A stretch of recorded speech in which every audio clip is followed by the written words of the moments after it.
تو فرمایا کہ کافروں کے علاج کیا ہے؟ جہاد.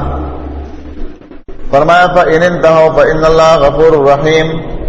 اگر یہ رک گئے، انہوں نے شرک کو چھوڑا، کفر کو چھوڑا، تمہارے مخالفت کو چھوڑا، اور مسلمانوں پر یہ جو ظلم کرتے ہیں اس کو چھوڑا، تو پھر اللہ تعالیٰ معاف کرنے والا ہے. پھر تم رک جاؤ، پھر ان کو زمین پر رہنے کی اجازت ہے. ان سے پھر ٹیکس لینا پڑے گا، لیکن یہ اس صورت میں ہے جب وہ مسلمانوں کے معاملات میں ہاتھ نہ ڈالے، مسلمانوں کو زمین پر جو ان کی سلطنت اسلامی ہو اس کے خلاف سازشیں نہ کرے، تو تب کافروں کو زمین پر رہنے کی اجازت. اور یہ اس وقت تک ہے جب عیسیٰ علیہ السلام دنیا میں نہیں آئے. جب وہ آ جائے گا تو یہ سلسلہ ختم ہو جائے گا. پھر وہ اعلان کرے گا کہ جزیہ ختم، یضع الجزیہ، جزیے کو وہ منسوخ کر دے گا. یہ اللہ کا امر ہوگا اس کو کہ اب دو صورتیں ہیں، یا مسلمان بن کر زمین پر رہو یا پھر میرے تلوار کے سامنے آؤ. بس یہ ختم ہو جائے گا. اس وقت تک اب کافروں کو اجازت. فرمایا وقاتلوہم، لڑو ان کے ساتھ، حتی لا تکون فتنۃ، یہاں تک کہ نہ رہے فتنہ، ویکون الدین، اور ہو جائے دین للہ، خالص اللہ کے لیے. اب اس آیات میں اللہ نے وضاحت کی کہ جہاد کا اصل مقصد کیا ہے. جہاد کا اصل مقصد ہے شرک کو مٹانا، توحید کو قائم کرنا. حتی لا تکون فتنہ مانا حتی لا تکون شرک، یہاں تک کہ شرک نہ ہو. حدیث میں آتا ہے نا کہ صحابہ کرام کے آپس میں جب اختلاف ہوا تھا جنگ جمل، جنگ صفین وغیرہ میں، بخاری کی روایت میں ہے، مسلم میں، عبداللہ بن عمر کے پاس کوئی شخص آیا، کہا کہ آپ تلوار رکھ چکے ہو، جبکہ اللہ تعالیٰ نے فرمایا ہے کہ وقاتلوہم حتی لا تکون فتنہ، لڑو یہاں تک کہ فتنہ ختم ہو جائے، تم لوگ کیوں نہیں لڑتے؟ عبداللہ بن عمر رضی اللہ عنہ نے جواب دیا کہ ہم نے تلواروں کو اٹھایا تھا، اپنے کندھوں پر رکھا تھا، اور ہم نے اس آیت پر عمل کیا، حتی لا تکون فتنہ، یہاں تک کہ شرک کو ہم نے مٹایا اور فتنہ ختم کیا. اب جو تم لوگ آپس میں تلواریں نکال کر لڑ چکے ہو نا، تو تم لڑتے رہو گے حتی یکون الفتنہ، تو یہاں تک کہ فتنہ عام ہو جائے. لہذا مسلمانوں کے آپس کے لڑنے سے فتنے پیدا ہوتے ہیں اور کافروں کے ساتھ لڑنے میں فتنے ختم ہوتے ہیں. لیکن بدقسمتی ان حکمرانوں کے ہیں جو قرآن سے بالکل بے خبر ہیں، وہ مسلمانوں کو آپس میں لڑاتے ہیں جس سے فتنے برپا ہو رہے ہیں. عبداللہ بن عمر کی اس قول کو اگر آج کے مسلمان مان لے اور مسلمان آپس میں لڑنا چھوڑ دے، مسلمان حکمران اپنے مسلمان رعایا پر بم برسانا، گولے برسانا بند کر دے اور ان کی اصلاح کرنے کی کوشش کر دے اور اسلامی نظام قائم ہو جائے، تو جھگڑا ختم ہو جائے گا. جھگڑا تو ملک میں اسی بنیاد پر ہے، اسلامی نظام نہیں ہے. اسلامی نظام ہو تو پھر لوگ کیا مانگیں گے؟ مانگنے کا تو سلسلہ ختم ہو جائے گا. تو عبداللہ بن عمر نے کہا کہ ہم نے اللہ کے راستے میں جہاد کیا حتی یہاں تک کہ فتنے ختم ہو گئے، اور تم لوگ لڑ رہے ہو آپس میں مسلمان یہاں تک کہ حتی یکون الفتنہ، تو کہ فتنہ ہی ہو جائے، تو آپس میں فتنے پیدا ہوتے. فَإِنِ انْتَهَوْا، پس اگر وہ باز آ جائے، فَلَا عُدْوَانَ إِلَّا عَلَى الظَّالِمِينَ، پس نہیں ہے زیادتی مگر ظالموں پر. یعنی اگر یہ لوگ باز آ جائے تو ان پر کوئی زیادتی نہیں ہے، پھر ان کو زمین پر رہنے کا حق ہے. ہاں جو لوگ پھر ظلم زیادتی کرتے ہیں اسلام کے خلاف، تو ان کے خلاف تلواروں کو اٹھایا جائے گا اور وہ ظلم کے برابر سزا کے مستحق ہیں، ان کو پھر سزا دی جائے گی. الشہر الحرام بالشہر الحرام والحرمات قصاص. الشہر الحرام، حرمت والا مہینہ، بالشہر الحرام، حرمت والے مہینے کے بدلے میں ہے، والحرمات قصاص، اور حرمتیں سب بدلے کی چیزیں ہیں. فمن اعتدى، پس جو بھی زیادتی کرے، علیکم تم پر، فاعتدوا علیہ، پس تم بھی زیادتی کرو ان پر، بمثل ما اعتدى علیکم، مثل اس کی جو زیادتی کی ہے اس نے تم پر. واتقوا اللہ، ڈرو اللہ تعالیٰ سے، واعلموا، جان لو، ان اللہ، یقینا اللہ تعالیٰ، مع المتقین، متقین کے ساتھ ہے. یہاں ایک تو علماء مفسرین نے نبی علیہ الصلوۃ والسلام کے صلح حدیبیہ کا واقعہ نقل کیا ہے کہ جب نبی علیہ الصلوۃ والسلام کے ساتھ انہوں نے صلح کیا چھٹے ہجری میں، تو صحابہ کرام نے اس بات کا اشکال کیا کہ ہو سکتا ہے یہ لوگ جب ہم حرمت کے مہینے میں عمرے کے لیے آئیں گے تو یہ ہمارے اوپر حملہ کر دیں، یہ حرمت کا لحاظ نہ رکھیں۔ تو اللہ رب العالمین نے فرمایا اگر یہ حرمت کا لحاظ نہیں کریں گے، تمہارے اوپر زیادتی کریں گے تو فاعتدوا علیہ، تم بھی اپنے زیور جو ہے یعنی اسلحے کو اٹھاؤ پھر ان کے اوپر۔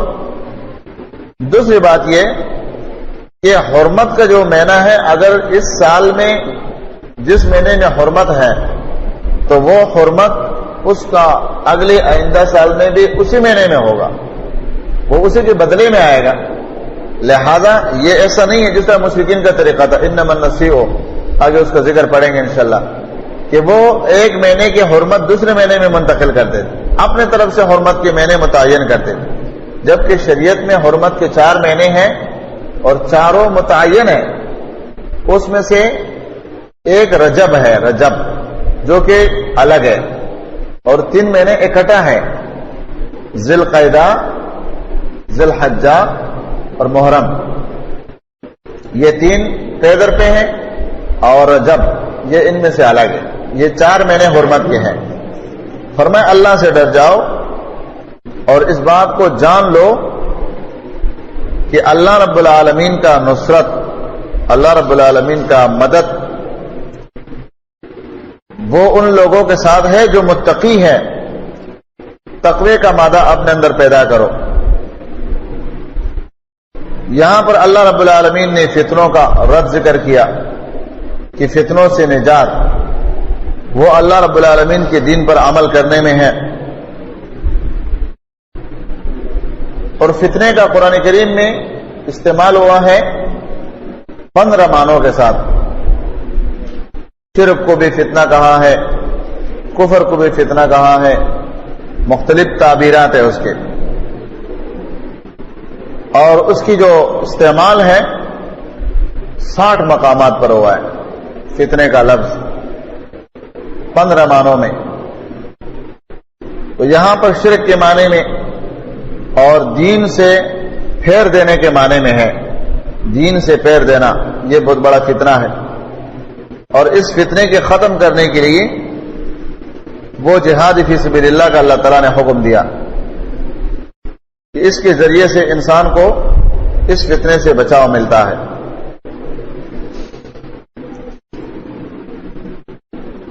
وَأَنفِقُوا اور خرچ کرو فی سبیل اللہ، اللہ کے راستے میں مال، وَلَا تُلْقُوا اور مت ڈالو تم اپنے آپ کو بِأَيْدِيكُمْ اپنے ہاتھوں کے ساتھ إِلَى التَّهْلُكَةِ ہلاکت کی طرف، وَأَحْسِنُوا اور نیکی کرو، إِنَّ اللَّهَ یقیناً اللہ تعالیٰ يُحِبُّ الْمُحْسِنِينَ پسند کرتا ہے نیکی کرنے والوں کو۔ اس آیات کے بارے میں جیسا کہ ابو ایوب انصاری رضی اللہ تعالیٰ عنہ اور دوسرے صحابہ کا تفسیر ہے، بخاری کی روایت میں ہے کہ جب ہم نے جہاد کیا اللہ کے راستے میں اور اسلام غالب ہو گیا تو بعد میں یہ مشورے سامنے آئے کہ اب چونکہ ہم نے اللہ کے راستے میں جہاد کیا ہے، اتنا دین غالب ہو گیا ہے، اب ہمیں چاہیے کہ یہ جو ہماری زمینیں ہیں، دکان، کاروبار، تجارت، کچھ اپنے بچوں کے لیے روزی جمع کرنا، اب اس کی طرف متوجہ ہو جائے۔ تو اللہ رب العالمین نے یہ آیات نازل کی کہ جہاد کو چھوڑ کر اور دنیا کے کاموں میں گھس جانا، یہ تو تم اپنے آپ کو ہلاک کر دو گے۔ اور آج بھی دیکھو قرآن کریم کی آیتوں پر یہود کیسے علم رکھتے ہیں۔ افغانستان کے اندر آئے ہوئے امریکی اور دیگر کفر کے جو اتحادی ہیں وہ سب کے سب اس بات پر زور دیتے ہیں کہ ان مسلمانوں کو اپنی تجارت میں مشغول کرو، کاروبار کرو، تعمیرات کرو، اچھے گھر بناؤ، اچھے مارکیٹیں بناؤ، روڈوں کو اچھی طریقے سے ڈامبر کرو، اور دیکھو دنیا کہاں پہنچ گئی، تم لوگ یہاں لڑ کے مر گئے، تو اپنی ترقی کے سامان تیار کرو۔ قرآن کریم کی اس آیات سے وہ اشارہ لیتے ہیں کہ مسلمان اگر جہاد چھوڑ کر دنیا کے کاموں میں مصروف ہو جائیں گے تو یہ خود بخود ہلاکت میں چلے جائیں گے. یہاں پر اللہ رب العالمین نے فرمایا کہ وَأَنفِقُوا فِي سَبِيلِ اللَّهِ وَلَا تُلْقُوا بِأَيْدِكُمْ إِلَى التَّهْلُكَةِ. اللہ کے راستے میں مال خرچ کرو، کیونکہ جہاد میں دونوں چیزیں جاتی ہے نا، یا اموالکم وانفسکم. تو جہاد تو تب ہوگا جب نفس بھی استعمال ہوگا، مال تو اکیلا نہیں جاتے. تو اپنے مال کو اللہ کے راستے میں استعمال کرو. وَلَا تُلْقُوا بِأَيْدِكُمْ إِلَى التَّهْلُكَةِ، اور اپنے آپ کو ہلاکت میں مت ڈالو. اور وَأَحْسِنُوا، نیکی کرو. جہاد سب سے عظیم نیکی ہے، فرمایا یہ کرو. ان اللہ یحب المحسنین، یقینا اللہ تعالیٰ محبت کرتے ہیں احسان کرنے والوں کے ساتھ. دوسری بات یہ کہ ایسے حالات میں آپ نے آپ کو ایسے مشکلات میں ڈالنا کہ اللہ تعالیٰ نے اس کا آپ کو پابند نہیں کیا ہے. ایسا عمل جس کا شریعت نے آپ کو پابند نہیں کیا ہے، وہ چاہے جس طرح سرکاری لوگ لوگوں کو بیچتے ہیں مختلف ممالک میں، ان سے کاروائیاں کرتے ہیں، اللہ تعالیٰ نے ان پر شرعی اعتبار سے وہ چیزیں فرض نہیں کی ہے. تو یہ اپنے آپ کو ہلاکت میں ڈالنے والے باتیں. علماء نے لکھا ہے اس کے مختلف اشارات کہ جو چیزیں اللہ تعالیٰ نے بندے پر لازم نہیں کی ہے، نا جہاد کی صورت، جہاد کی صورت جب فرض ہو جائے تو اس میں سے انسان کا جان جائے گا. وہ تو ہلاکت نہیں ہے بلکہ وہ تو حیات ہے. وَلَا تَقُولُوا لِمَنْ يُقْتَلُ فِي سَبِيلِ اللَّهِ أَمْوَاتٌ بَلْ أَحْيَاءٌ، وہ تو احیاء ہے. دنیا کی یہ حیات اس حیات کے مقابلے میں انتہائی کمزور ہے. اور یہ جو ہلاکت ہے یہ اس مناسبت سے ہے کہ اگر اس میں تمہارا جان جائے اور وہاں تمہارے جان کا جانا شریعت نے اجازت نہیں دیا ہے، تو یہ تم اپنے آپ کو خود ہلاکت میں ڈالتے ہو. لہذا ایسے ہلاکت سے اپنے آپ کو بچاؤ. وَأَتِمُّوا الْحَجَّ، پورا کرو حج. اب یہاں پر اللہ رب العالمین نے قتال، جہاد اور عملی چیزوں کی اصلاح کے بعد حج کا حکم دے دیا، کیونکہ حج کا مرکز جہاد کے ذریعے سے فتح ہو گیا. فتح ہونے کے بعد اللہ رب العالمین نے فرمایا کہ اب اللہ کی توحید کی اس مرکز کو آزاد کیا ہے، تو اب اس میں اللہ رب العالمین کے توحید کا عمل جاری کر دو. فرمایا وَأَتِمُّوا الْحَجَّ، پورا کرو حج والعمرۃ، عمرہ للہ، اللہ کے لیے. مانا اس عمل میں کسی اور کی شراکت نہ ہو، ریاکاری نہ ہو، خالص اللہ کے لیے ہو.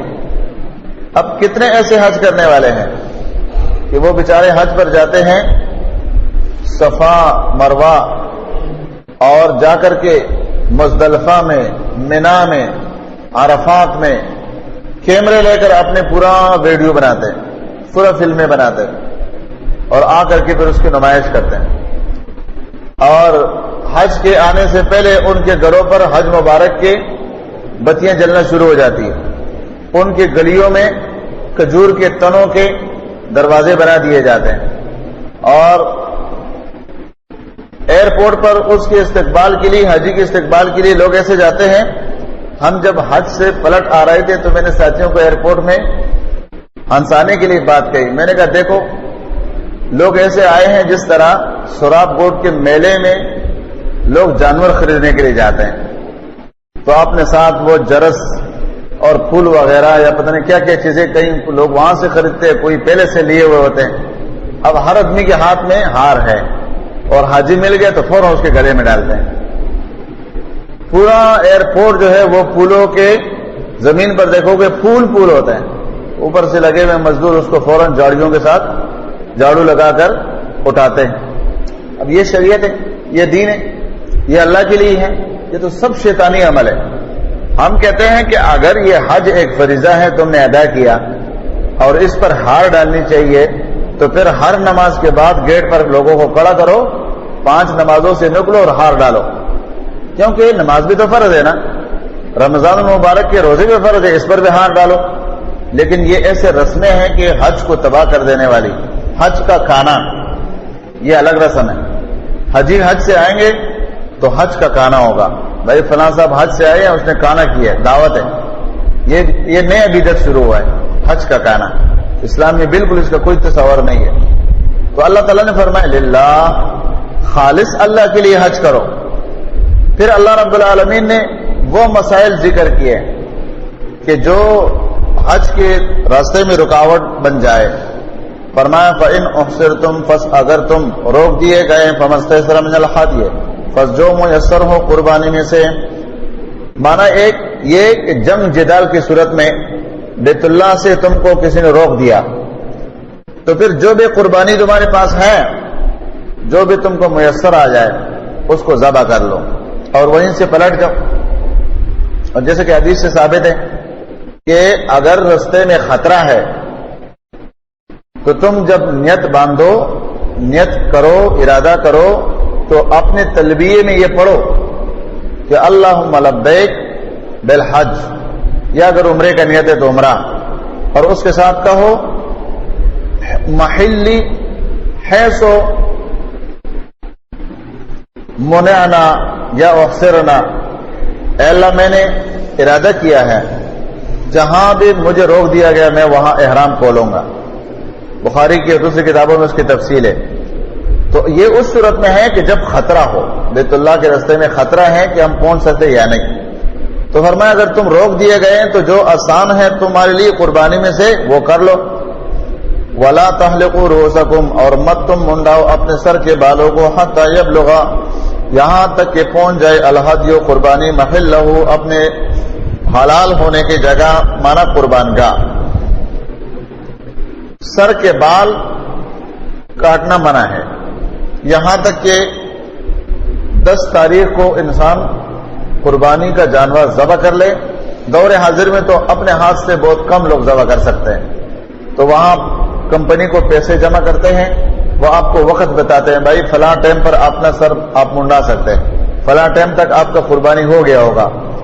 500 آدمی یا 1000 آدمی یا 10,000 آدمی کو ایک ٹائم دے گا، 10,000 آدمی کو اس سے آدھا گھنٹہ بعد کا ٹائم دے گا۔ آگے ان کے پاس مشینیں لگی ہوئی ہوتی ہے، ذبح کرتے ہیں مشین میں ڈالتے ہیں، اگر آپ کو گوشت چاہیے تو وہاں لین میں کھڑا ہو جاؤ، مشین کے اوپر پٹا لگا ہوا ہے، آپ کی قربانی ہے، اس کا آپ کے سامنے آدھا حصہ جو ہے رام چاہیے، دوسرا حصہ چاہیے، وہ پٹے کے اوپر آئے گا، وہاں آپ کھڑے ہیں، آپ کو دیں گے، جاؤ لے جاؤ۔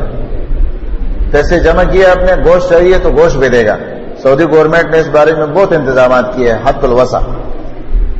تو فرمایا کہ جب تک تم اپنے سر کے بال نہیں منڈا سکتے جب تک قربانی نہ ہو جائے، قربانی ہو جائے تو اس کے بعد تم سر کے بال منڈا سکتے ہو۔ فمن کان منکم مریضا پس ہو جو تم میں سے بیمار، او بہ اذن یا ہو اس کے سر پر، من رأسہ اذن کوئی تکلیف، من رأسہ اس کے سر میں سے، سر کے جانب سے اس پر کوئی مرض ہے، اب اس کو بال اتارنے کی ضرورت ہے، یا کوئی اور بیماری ہے، یا جوئیں پڑ گئے ہیں، جس طرح قاب بن عجرہ رضی اللہ عنہ کا واقعہ اس آیات کے تحت بخاری میں موجود ہے کہ وہ نبی صلی اللہ علیہ وسلم کے پاس آئے، اللہ کے نبی نے دیکھا اس کے چہرے پر جوئیں گر رہے ہیں، سر میں اتنے جوئیں ہو چکے ہیں کہ وہ چہرے پر گر رہے ہیں۔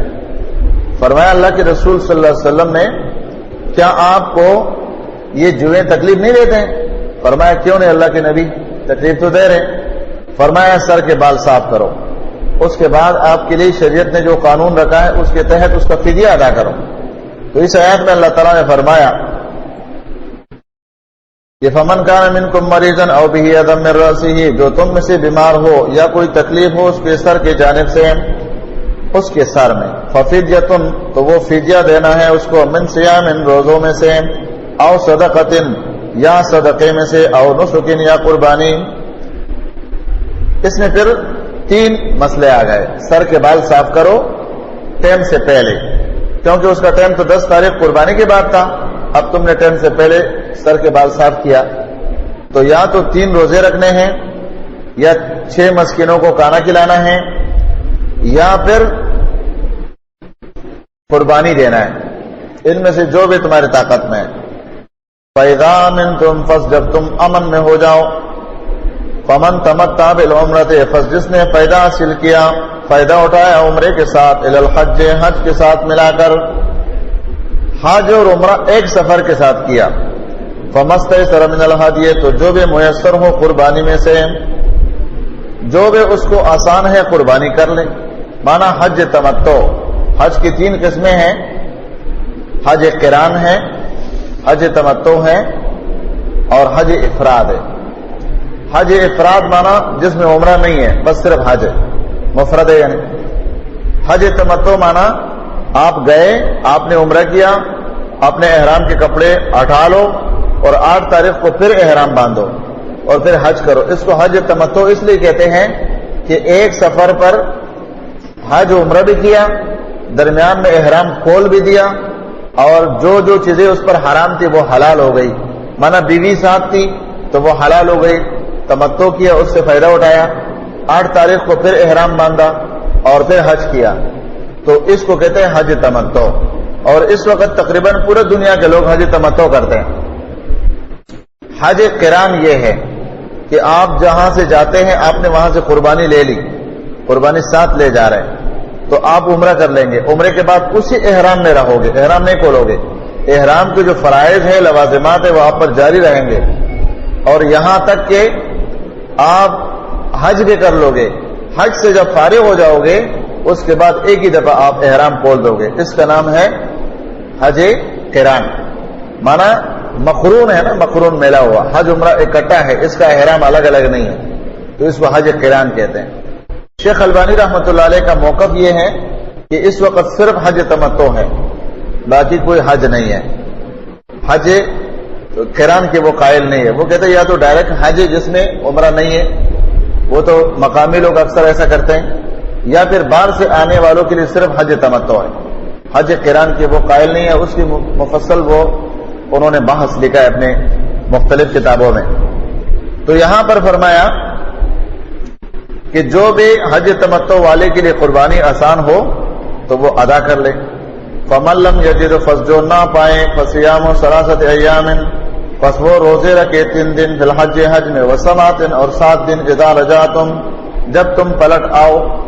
اب قربانی نہ پائے، اس کی 2 صورتیں ہو سکتی ہے نا، یا تو پیسے نہیں ہے، کم ہے، قربانی لیتے ہیں تو اس کو مہنگا پڑتے، اب واپس آنے کا بھی، وہاں ٹھہرنے کا بھی خرچہ کم ہے، تو اس صورت میں بھی وہ قربانی نہ کر لے، 3 روزے وہاں رکھ لے، اور 7 روزے جب گھر میں پلٹ آئے تو گھر میں رکھ لے، تو یہ 10 روزے ہیں۔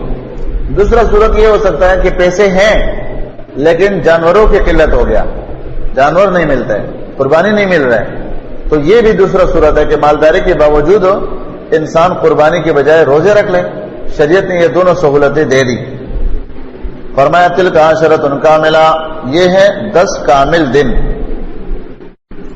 ذالک، یہ لمن لم یکن اہلہ حاضر المسجد الحرام، یہ حکم اس شخص کے لیے ہے جو کہ نہ ہو مسجد الحرام کے رہنے والے، مانا یہ باہر سے آنے والوں کے لیے یہ حکم ہے، یہ حکم حاضر رہنے والوں کے لیے نہیں ہے، یہ قانون ان لوگوں کے لیے جو باہر سے آئیں گے، جو وہاں کے رہائشی حرم کے حدود میں۔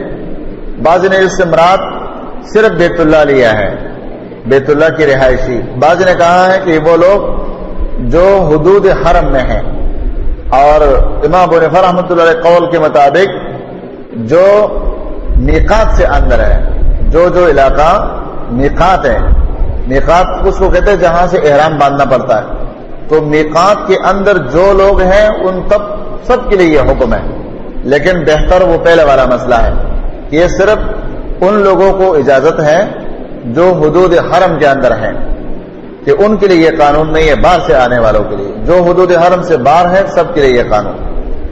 فرمایا واتقوا اللہ، ڈرو اللہ تعالیٰ سے، وَاعْلَمُوا، جان لو، ان اللہ، یقینا اللہ تعالیٰ، شدید العقاب، سخت عذاب دینے والا ہے۔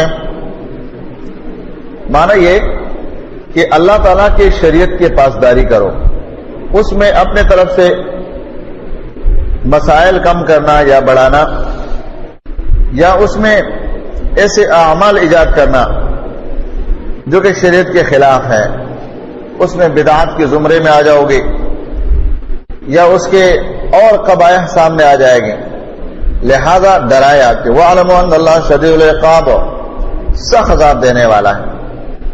سخت سزا کے مستحق ہے وہ. اور یہ بات اس کی دلیل ہے کہ تقوی جو ہے، تقوی انسان جب تقوی کے معیار سے ہٹ جائے تو پھر عذاب کے رستے اس کے اوپر کھل جاتے ہیں، کیونکہ اس سے گناہ ہوں گے، حدود کو توڑیں گے، وہ فرائض کو چھوڑیں گے، وہ تو لا محالہ وہ سزا کا مستحق بنے گا. الحج جو حج اشہر معلومات معروف مہروں میں ہے، معلوم مہینے ہے، وہ مانا ذی القعدہ ہے، ذی الحجہ ہے، محرم ہے. ان 3 مہینوں کو حج کے مہینے کہتے ہیں. کیوں؟ پہلے والے مہینے میں انسان حج کی طرف سفر کرتا ہے، دوسرے والے مہینے میں پلٹ کر آتا ہے. ان 3 مہینوں میں حج کا آمد رفت رہتا ہے. آج بھی دنیا میں ان 3 مہینوں کے اندر حجیوں کا آنا جانا، کوئی آتے کوئی جاتے، ادھر سے جانے کے پھر واپسی آنے کے. کسی کے جو ہے نا وہ ٹکٹ اتنا لیٹ ہو جاتے کہ محرم میں داخل ہو جاتے. اور اس وقت تو لوگ سواریوں پر جاتے تھے نا، زمینی. آج بھی اگر اونٹوں پر اور گھوڑوں پر جانا شروع ہو جائے تو ان 3 مہینوں میں مشکل سے کوئی سفر پورا کر سکے گا آنے اور جانے میں. ایک ذو الحجہ، اس سے پہلے ذی القعدہ، اس کے بعد محرم، درمیان میں ذو الحجہ. فرمایا فمن فرضا، پس وہ جس پر فرض ہو گیا، فیہن، جس نے فرض کر لیا ان مہینوں میں، الحج حج کو، مانا حج کا ارادہ کیا، اس پر فرض ہو چکا ہے، اس کا انہوں نے ارادہ کر لیا. فلا رفث ولا فسوق، نہ وہ شہوت کے باتیں کرے اور نہ نافرمانی. رفث جو ہے وہ ان باتوں کو شامل ہے کہ عورتوں کے ساتھ باتیں کرنا، وہ چاہے اپنی بیوی کیوں نہ ہو، اس میں وہ باتیں جو میاں بیوی کی شہوت کی طرف لے جانے والی باتیں ہوتی ہے، اس سے اجتناب کرنا ہے. فرمایا ولا جدال فی الحج، اور نہ جھگڑا کرنا ہے حج میں. جبکہ آج اگر آپ دیکھیں گے تو بہت کم لوگ ہوتے ہیں جو حج میں جھگڑا نہیں کریں گے. پتھر مارتے ہیں کنکری، وہاں جھگڑا، طواف میں جھگڑا، میاں بیوی ہے تو وہ آپس میں جھگڑا، بھائی ہے تو وہ جھگڑا، پارٹی کے لوگ ہیں وہ جھگڑا. اور وہ جو پرائیویٹ کمپنی والے لے کے جاتے ہیں تو جو لوگ ان کے ساتھ گئے ہوئے ہوتے ہیں وہ ان کے ساتھ لڑ پڑتے ہیں. آپ نے ہم کو یہ سہولیات نہیں دیا، آپ نے یہ لکھ کے دیا تھا، ابھی پیسے اتنے لیے اور چیز اتنا دیے، اور جھگڑے ہوتے ہیں. الا ماشاء اللہ بہت کم لوگ ہوتے ہیں جو کہ جھگڑوں سے اپنے آپ کو بچاتے ہیں. فرمایا وما تفعلوا من خیر، اس میں یہ جھگڑے مگڑے کا ذکر اللہ تعالیٰ نے خاص طور پر اس لیے کیا. اور رفض کا یہ طویل سفر ہے، کافی دن ہے، اور کافی لوگوں سے اٹھنا بیٹھنا پڑے گا، رش کے کافی موقع آئیں گے. خاص کر یہ جو حجر اسود کو چومنے کا، بوسہ دینے کا موقع ہوتا ہے، اس میں آپ دیکھیں وہ تو خالص جھگڑا ہے. لوگ ایک دوسرے کو دھکے دے کے گراتے ہیں اور بوسہ دیتے ہیں حجر اسود. حجر اسود کو بوسہ دینا سنت ہے. اگر وہ رہ جائیں تو طواف پر، حج پر کچھ بھی فرق نہیں پڑے گا، اور کسی کو تکلیف دینا حرام ہے. اب سنت کے لیے حرام کام کرنا، یہ کیسی عقل ہے؟ بھلے ایک حجی گیا اور اس نے بوسہ نہیں دیا پتھر کو، حجر اسود کو بوسہ نہیں دیا، اس کے حج یا عمرے پر بال کے برابر بھی اثر نہیں پڑے گا، ہو گیا. لیکن اگر اس نے حج میں کسی کو تکلیف دی ہے، گالی دی ہے، دھکا دیا ہے، اور حجر اسود کو 1000 دفعہ چوما ہے، تو وہ اس کے لیے فائدہ مند نہیں ہے، اس لیے کہ اس نے حج میں حرام کا ارتکاب کیا ہے. فرمایا وما تفعلوا من خیر، جو بھی تم نیکی کا کام کرتے ہو، یعلمہ اللہ، جانتا ہے اس کو اللہ تعالیٰ. وتزودوا، اور زائد راہ لے لو، فإن خیر زاد التقوی، یقیناً بہتر زاد راہ جو ہے وہ تقوی ہے. یہاں ایک رسم کا اللہ تعالیٰ نے رد کیا، جیسا کہ حدیث میں ہے، مفسرین نے بھی لکھا ہے کہ یمن کے لوگوں کی یہ عادت تھی کہ وہ جب آتے تھے حج کے لیے تو سفر کے لیے پیسے لے کر نہیں جاتے تھے. جس طرح توشہ ہوتے نا، پہلے لوگ کھانے کی چیزیں تیار کر کے آنے جانے کا پورا انتظام کرتے تھے، تو وہ لوگ کچھ بھی انتظام لے کر نہیں جاتے تھے. حج پر گئے اور پھر وہاں لوگوں سے بھیک مانگنا شروع کر دیتے. ہم تو حج کے لیے آئے ہیں اور اللہ کے مسافر ہیں اور اللہ کے مہمان ہیں اور ہمیں دو. ابھی بھی کتنے لوگ ہیں جو حج پر صرف مانگنے کے لیے جاتے ہیں، کہ حج کا ٹکٹ ان کے لیے آدھا ہوتے ہیں اور مانگنے کا ان کے پاس بہترین ڈنگ ہوتے ہیں، تو وہ وہاں سے کہیں کچھ کما کر لے آتے ہیں. کئی لوگوں کے پاس تو جھوٹ کی زبردست کہانیاں ہوتی ہے، ارے میں تو مارا گیا، بھائی کیا ہو گیا؟ وہ میرے پاس سامان تھے، حج کی ٹکٹ تھے، اور سب کچھ میرے کسی نے چوری کیا، میں تو لوٹا گیا۔ بس کوئی ادھر سے دیتے ہیں، اس کو ادھر سے دیتے ہیں، بوجھ کچھ لے کے آ جاتے ہیں، لیکن حج سے محروم ہوتے بیچارے۔ تو اللہ رب العالمین نے فرمایا کہ اپنے لیے رستے کا سامان لے لو۔ اچھا، یہاں پر ان لوگوں کا برد ہے جو کہتے ہیں کہ اللہ پر توکل کرو اور گھر سے نکلو، اللہ پر توکل کرو، کوئی چیز کی پرواہ نہیں کرو، نکلو۔ اور عجیب بات یہ ہے کہ جو نکلنے والا ہے وہ جیب پیسوں سے اتنا بھر دیتا ہے کہ بٹن بند نہیں ہوتے، اتنے خود جیب میں بھر دیتے ہیں سفر کے لیے، اللہ کے راستے میں جانا ہے، بہت سارے قرض بھی لے لیتے اور جیب میں ڈال لیتے، اور گھر والوں کو بولتے اللہ مالک۔ یہ کوئی طریقہ تو نہیں ہے اسلام کا۔ اسلام کا طریقہ تو اصول ہے، ترتیب ہے۔ یہاں دیکھو حج پر جانے والا ہے، اور شریعت اس کو کہتا ہے کہ حج پر جاتے ہو لیکن حج کا آنے جانے کا خرچہ، کھانا پینا جو بھی ہے وہ پورا کرو۔ اب کیا شریعت ہمیں یہ حکم دیتا ہے کہ اللہ پر یقین نہیں کرو؟ نہیں، اللہ پر یقین کا یہ معنی نہیں ہے۔ اللہ پر یقین کا یہ معنی ہے کہ جو اللہ نے اسباب کا حکم دیا، اسباب تم پورا کرو، پھر بھی اس کے باوجود اللہ کے ذات پر یقین کرنا کہ ان اسباب کے تحت اللہ تعالیٰ میرا کام پورا کر سکے گا، ورنہ نہیں۔ فرمایا واتقون یا اولی الالباب، ڈرو مجھ سے اے عقل والو، کیونکہ دینی مسائل جو ہے، شرعی مسائل، یہ عقل والوں کے لیے ہے۔ جن لوگوں میں عقل نہیں ہے، عقل سے دور ہے، وہ ان معاملات کی پرواہ نہیں کرتے ہیں، وہ بے عقلی کی باتیں کرتے ہیں۔ فرمایا اس لیے کہ واتقون یا اولی الالباب، عقل مند لوگوں اللہ سے ڈرو۔ تو اس میں ایک نقطہ یہ کہ فإن خیر زاد التقوی، بہترین زادرہ کیا ہے؟ وہ تقوی ہے۔ یہ نہیں کہ تم سفر کے لیے پیسے تو لاکھ کے بجائے 10 لاکھ لے گئے لیکن تقوی نہیں ہے، گالی گلوچ، فلمیں نکالنا، وہاں پر بے تحاشا بازاروں میں گھومنا اور حج مسنون سے غافل ہو جانا، یہ چیز جب تمہارے پاس نہیں ہے تو پیسے تمہارے پاس جتنا بھی ہے وہ کسی کام کے نہیں ہے۔ اس لیے فرمایا فإن خیر زاد التقوی، بہترین توشہ جو ہے حج کے لیے وہ تقوی ہے، تقوی لازم ہے۔ لیس علیکم، نہیں ہے تمہارے اوپر جناح، کوئی گناہ، تب تک یہ کہ تم تلاش کرو فضلا من ربکم، فضل اپنے رب کا۔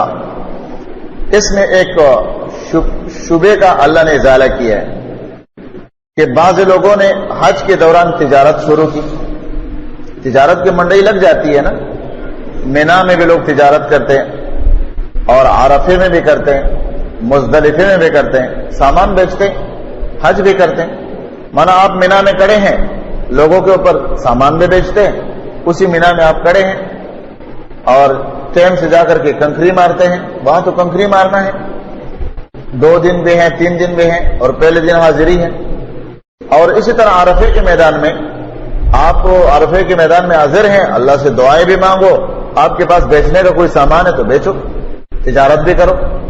تو یہ چیز جب سامنے آئی تو بعض صحابہ نے اس کو ناپسند کیا کہ ہم تو اللہ کے لیے آئے ہیں، اب عبادت کا کام ہے، یہاں تجارت کرنا یہ صحیح نہیں ہے۔ تو اللہ تعالیٰ کے ہر کام میں حکمت ہے کہ ہو سکتا ہے اگر حج کرنے والا کہ اگر اس کا حج خراب ہوتا ہے، ہو سکتا ہے وہ وہاں جائے ہی نہیں تجارت کے لیے، مجھے کیا ضرورت ہے کہ میں وہاں جا کے سامان بیچوں۔ ہاں، جو حج کی نیت پر بھی آئے تجارت بھی کرے تو اس سے تجارت کا بھی فائدہ ڈبل ہو جائے گا اور لوگوں کے لیے آسانی بھی ڈبل ہو جائے گی۔ تو اللہ رب العالمین نے فرمایا کہ اگر کوئی شخص حج پر گیا ہے اور دوران حج وہ تجارت کرتا ہے تو فلا جناح لیس علیکم جناح، تمہارے پر کوئی گناہ نہیں ہے، ان تبتغوا فضلا من ربکم، یہ کہ تم تلاش کرو اپنے رب کے فضل کو۔ اور حلال مال کو اللہ تعالیٰ نے فضل قرار دے دیا، حلال مال کا معنی یہ اللہ کا فضل ہے۔ دوسرے آیتوں میں بھی آگے جا کے ہم پڑھیں گے انشاءاللہ۔ فرمایا فَإِذَا أَفَضْتُمْ، جب تم پلٹ آؤ من عرفات، عرفات سے، فَاذْكُرُوا اللَّهَ، فسیاد کرو اللہ تعالیٰ کو، عند المشعر الحرام، مشعر الحرام کے پاس۔ یعنی عرفات میں انسان دن گزارتا ہے، تقریباً 10-11 بجے لوگ سارے جمع ہو جاتے ہیں دن کو، اور 2 نمازیں وہاں اکٹھا پڑھتے ہیں، ظہر کی نماز اور عصر کی نماز، 2 رکعتیں پڑھتے ہیں، 1 اذان 2 اقامتوں کے ساتھ۔ وہ چاہے مکے کا رہنے والا ہو چاہے باہر سے آنے والا ہو، سب کے سب لوگ 2 رکعت نماز امام کے ساتھ ظہر کے، 2 رکعت جو ہے وہ عصر کے، وہ اکٹھے ادا کر لیتے ہیں، صلاتین اس کو کہتے ہیں، جمع صلاتین۔ اس کے بعد حج کا خطبہ ہوتا ہے، بیان، اور حج کے خطبے کے بعد پھر لوگ اپنے اپنے خیموں میں یا پہلے سے اپنے خیموں میں ہوتے ہیں، صرف دور سے سنتے ہیں آواز، پھر اپنا ذکر اذکار، کب تک؟ یہاں تک کہ سورج غروب ہو جائے۔ سورج غروب ہو جائے گا کہاں؟ وہاں حاضر ہے بندہ عرفات میں، لیکن وہاں مغرب پڑے گا نہیں، وہاں سے روانہ ہو جائیں گے۔ کہاں جائیں گے؟ مزدلفے میں۔ 8 تاریخ کو گئے تھے مینا میں، 8 تاریخ کا دن گزارا اور 9 تاریخ کی صبح مینا سے چل کر عرفات میں گئے، عرفات میں پورا دن گزارا۔ اب مغرب کے سورج غروب ہونے کے بعد عرفات سے نکل آئے، اب آگئے مزدلفے میں۔ یہ 3 مقامات ہے ٹوٹل، مینا ہے، عرفہ ہے، مزدلفہ ہے۔ مینا میں 8 تاریخ کا پہلا دن حاضری ہے، 5 نمازی وہیں بندہ پڑھ لیتے ہیں جو زہر تک پہنچ جاتے، نہیں کوئی عصر میں پہنچ گیا، کوئی مغرب میں پہنچ گیا، کوئی رات کو پہنچ گیا، کیونکہ اصل جو حج میں ہے وہ تو یہ پورا مسنون طریقہ ہے، لیکن الحج العرفہ، حدیث میں سب سے مختصر لفظوں والے حدیث یہ ہے، تمام احادیث کی مجموعے میں یہ مختصر لفظوں کی حدیث ہے کہ الحج العرفہ، حج جو ہے وہ عرفے کا نام ہے، کہ ایک بندہ اگر عرفے میں پہنچ چکا ہے تو اس کو حج مل گیا۔ جس طرح ایک قول کے مطابق جس نے رکوع پایا اس نے رکعت پا لیا، جو علماء اس کے قائل ہے نا، تو رکوع میں نہیں پہنچا تو رکعت اب نہیں ملے گا نا، یہ تو بالاتفاق ہے نا کہ جو رکوع میں نہیں پہنچا تو اس کو رکعت نہیں ملا۔ اسی طرح جو عرفے میں نہیں پہنچا تو اس کو حج نہیں ملا۔ اگر عرفے میں پہنچ گیا تو بالاتفاق جو ہے اس نے حج کو پا لیا، اگرچہ وہ مینا میں نہیں گیا ہے، سیدھا ڈائریکٹ عرفے میں گیا۔ کب گیا؟ سورج غروب ہونے سے پہلے عرفے میں داخل ہو گیا تو اگرچہ اس کو حج کا خطبہ بھی نکل گیا ہے، لیکن عرفے میں داخل ہو گیا تو اس نے حج کو پا لیا۔ اب جب عرفے سے آئیں گے تو مشعر الحرام، یہ مزدلفے کا نام ہے، جس کا دوسرا نام حدیث میں بھی آیا ہے، جس کو جمعہ کہتے ہیں، جمعہ کی رات۔ فرمایا وَاذْكُرُوهُ، یاد کرو اللہ تعالیٰ کو، کما ہداکم، جیسے اس نے تم کو ہدایت دی ہے، وَإِن كُنتُم مِّن قَبْلِهِ، اور یقیناً تھے تم اس سے پہلے، لَمِنَ الضَّالِّينَ، البتہ گمراہوں میں سے۔ فرمایا کہ مزدلفے میں آ جاؤ اور وہاں اللہ کو یاد کرو۔ اللہ کو یاد کرنے سے مراد مغرب کے اور عشاء کی نماز وہاں پڑھو۔ جب حاجی آتے ہیں عرفات سے تو مغرب کی نماز اور عشاء کی نماز یہ مزدلفے میں رات کو چاہے جس ٹائم پہ پہنچ جائے، 12 بجے پہنچ جائے، 2 بجے پہنچ جائے، کوئی دیر سے پہنچتے ہے، کوئی جلدی پہنچتے ہے، تو یہ دونوں نمازیں اکٹھا، وہ عرفات میں تو دو نمازیں ظہر عصر کے پڑھ لی ہے، اب مغرب عشاء وہ مزدلفہ میں پڑھیں گے، رات کو آئیں گے اور پڑھیں گے۔ اس نماز کے پڑھنے کے بعد پھر کوئی اور عبادت نہیں ہے، فوراً سو جانا ہے۔ بعض لوگ اس رات کو بھی تہجد پڑھتے ہیں، جبکہ اللہ کے نبی سے اس رات کو تہجد ثابت نہیں ہے، کیونکہ صبح اس نے بہت کام کرنے ہیں، صبح قربانی بھی کرنا ہے، جمرہ عقبہ کو بھی مارنا ہے جو بڑا شیطان کہلاتے، اور اس نے طواف بھی کرنا ہے، سر کے بال اور بدن سے صفائی بھی کرنی ہے، کپڑے بھی بدلنے ہیں، نہانا بھی ہے، بہت رش ہوگا، تو اس لیے اس رات کو نبی علیہ السلام نے عشاء کی نماز پڑھنے کے بعد فوراً آرام کیا ہے، ذکر اذکار طویل وغیرہ نہیں کیا ہے، ہاں صبح کی نماز پڑھنے کے بعد پھر دعائیں مانگی ہے، فاذکروا اللہ عند المشعر الحرام، ایک تو مغرب عشاء کی نمازیں اور ایک صبح کی نماز کے بعد یہاں دعائیں مانگنا، یہ سنت سے ثابت ہے۔ فرمایا کما ہداکم، جیسے اس نے تمہیں ہدایت دی، مانا حج کے طریقے وہ تو حدیث میں ہے نا، تو یہ ہدایت کس نے دی ہے؟ اللہ نے دی ہے۔ معلوم ہوا کہ قرآن کے علاوہ بھی ہدایات ہے اور اس کا نام ہے حدیث۔ فرمایا وَإِن كُنتُم مِّن قَبْلِهِ، یقیناً تھے تم اس سے پہلے، لَمِنَ الضَّالِّينَ، البتہ گمراہوں میں سے، اس سے پہلے تم گمراہ تھے، اللہ نے تمہیں ہدایت دی۔ ہدایت کا سرچشمہ جو اللہ تعالیٰ نے جاری کیا ہے محمد صلی اللہ علیہ وسلم کے ذریعے سے، اس کا بھیجنے والا اللہ کے ذات۔ ثم افیضوا، پھر پلٹ آؤ، من حیث افاض الناس، جہاں سے لوگ پلٹتے ہیں وہاں سے لوٹو جہاں سے لوگ لوٹتے ہیں۔ یہاں پر مشرکین جو سابقہ ان کا طریقہ تھا اس کا ایک رد کیا اللہ تعالیٰ نے.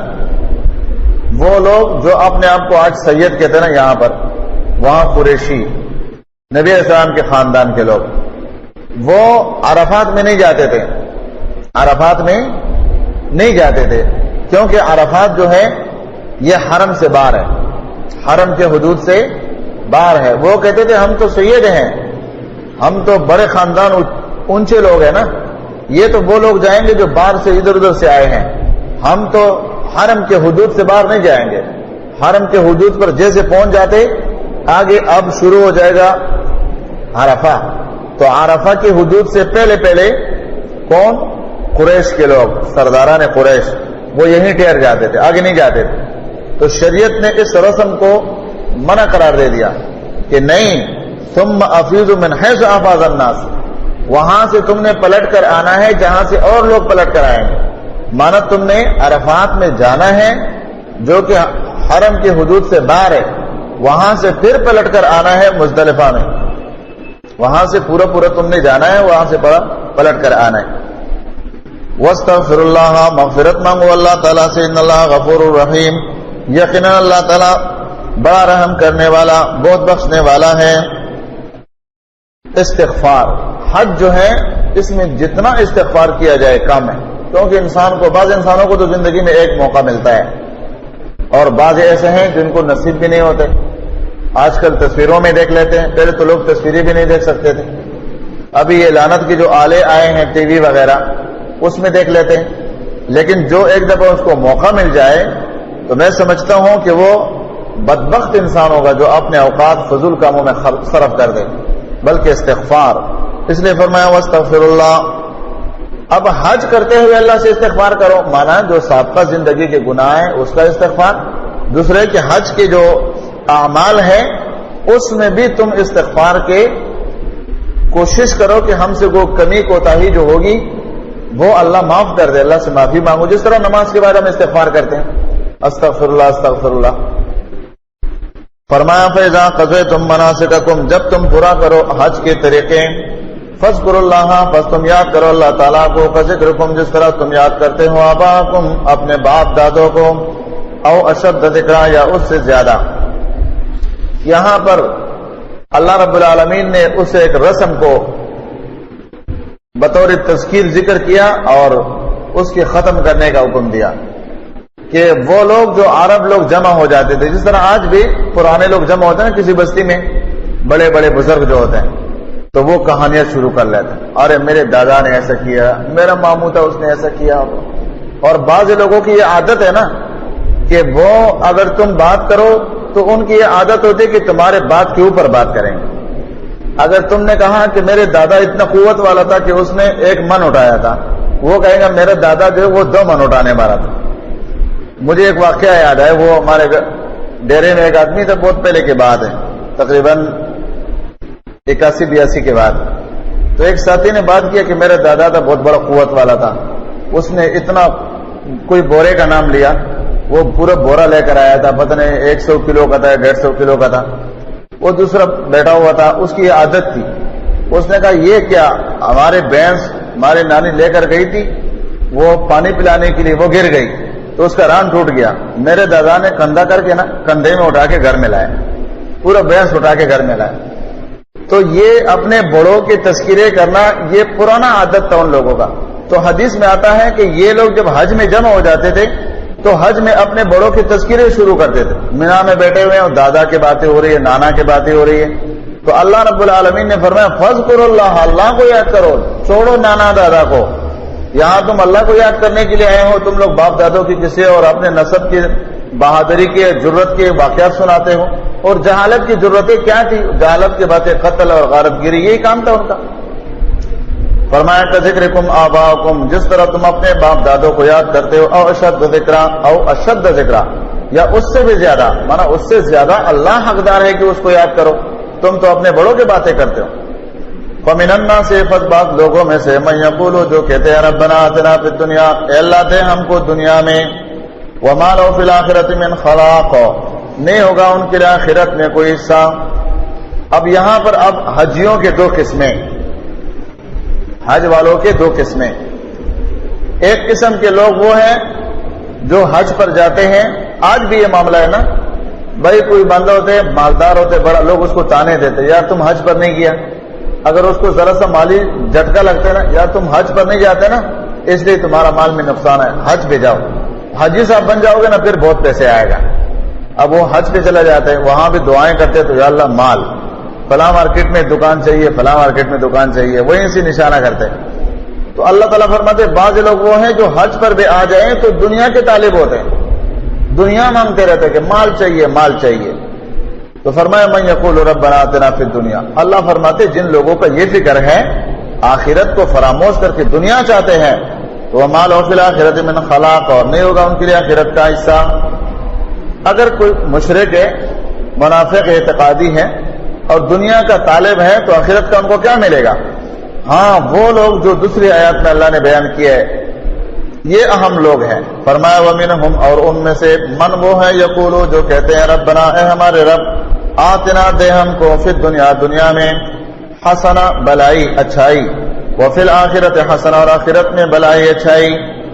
دنیا بھی دے دے آخرت بھی دے دے, کیونکہ ہمارے نبی نے ہم کو یہ تعلیم دی, قرآن نے ہم کو یہ تعلیم دی ہے کہ اللہ سے دنیا بھی مانگو, حلال کی دنیا, اور آخرت کے کمانے کے لیے اس دنیا کو استعمال کرنا, یہ دونوں چیزیں اللہ سے مانگو. وقنا عذاب النار, اے اللہ بچا دے ہم کو جہنم کے آگ سے. یہ اللہ سے دعا مانگتے ہیں کہ اللہ ہم کو مال بھی چاہیے, دولت بھی چاہیے, صحت بھی چاہیے, نیک اولاد بھی چاہیے, بیوی کسی کی نہیں ہے تو اللہ سے بیوی بھی حج میں مانگتے ہیں صالح. یہ سب چیزیں دنیا کی مانگو لیکن آخرت کو نہیں بھولنا, آخرت مانگو. تو اس لیے مومن جو ہے وہ پھر آخرت حسنہ, اے اللہ آخرت کی نعمتیں وہ ہمارے ہاتھوں سے نکل نہ جائے وہ بھی دے دے. وقنا عذاب النار, جہنم کے آگ سے ہم کو بچا دے. اللہ فرماتے اولئک نصیب, اولئک یہ لوگ لہم ان کے لیے نصیب حصہ ہے, مما اس نے کسبوا جو انہوں نے کمایا, واللہ سریع الحساب, اللہ جلد حساب دینے والا ہے. دونوں جماعتوں کا ذکر کیا, ان کا یہ عمل ان کا یہ عمل, اور اب جو ہے حساب لینے والا اللہ ہے اور اس کا حساب بہت جلد ہے. یقیناً اللہ تعالیٰ کا حساب جلد ہے. اللہ تعالیٰ ہم سب پر شفقت فرمائے اور سخت عذاب اور حساب سے اللہ تعالیٰ ہم سب کو بچائے.